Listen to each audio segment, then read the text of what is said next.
प्यारे बच्चों, आज हम हिंदी पद्य साहित्य का इतिहास पढ़ेंगे। हिंदी पद्य साहित्य का इतिहास को प्रमुख 4 कालों में विभाजित किया गया है, जो निम्न हैं। पहला है आदिकाल, जिसे वीरगाथा काल भी कहते हैं।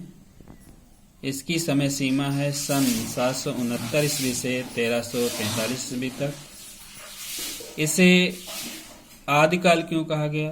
क्योंकि सर्वप्रथम प्रारंभिक काल था, इसलिए इसे आदिकाल कहा गया।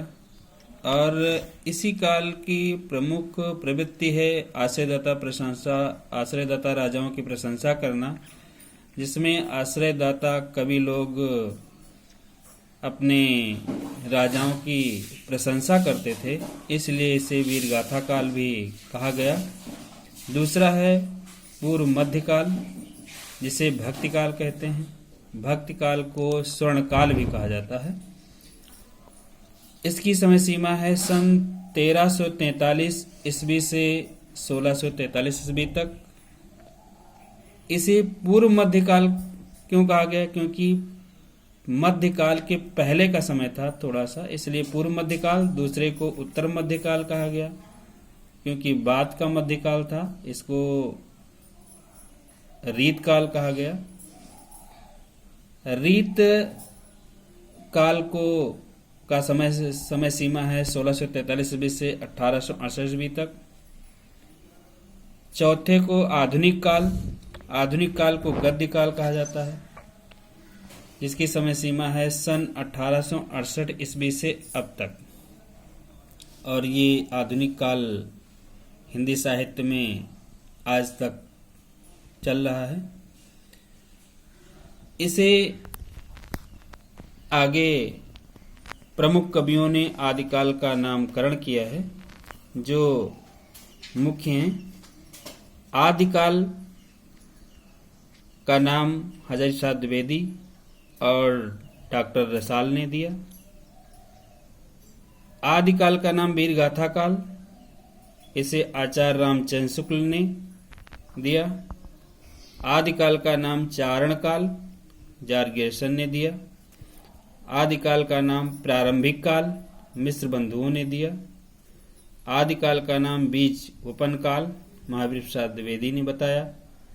आदिकाल का नाम सिद्ध सामंत काल राहुल शंकराचार्य ने बताया। आदिकाल का ही नाम वीर काल विश्वनाथ प्रसाद मिश्र ने।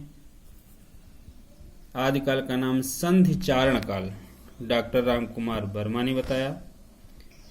और इसी में हिंदी पद्य साहित्य के इतिहास में कुछ प्रमुख बिंदु हैं, जिसे अच्छी तरह से समझें। काल विभाजन का मुख्य आधार जनता साहित्य में प्रतिवृत्ति की मूल प्रवृत्ति है।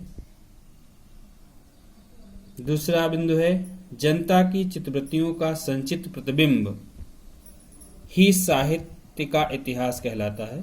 इसे आचार्य राम शुक्ल ने इस कथन को बताया है। 84 सिद्धों में मुख्य सिद्ध कवि सरहप्पा, सवरप्पा, लुइप्पा, कढ़प्पा, कुरप्पा आदि हैं। ये 84 सिद्ध थे, उसमें से प्रमुख कवि हैं, जो सरहप्पा प्रथम कवि हैं।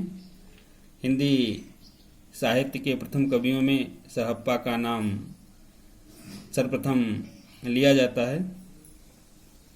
अगले बिंदु में है नाथ साहित्य के आरंभकर्ता गोरखनाथ को माना जाता है।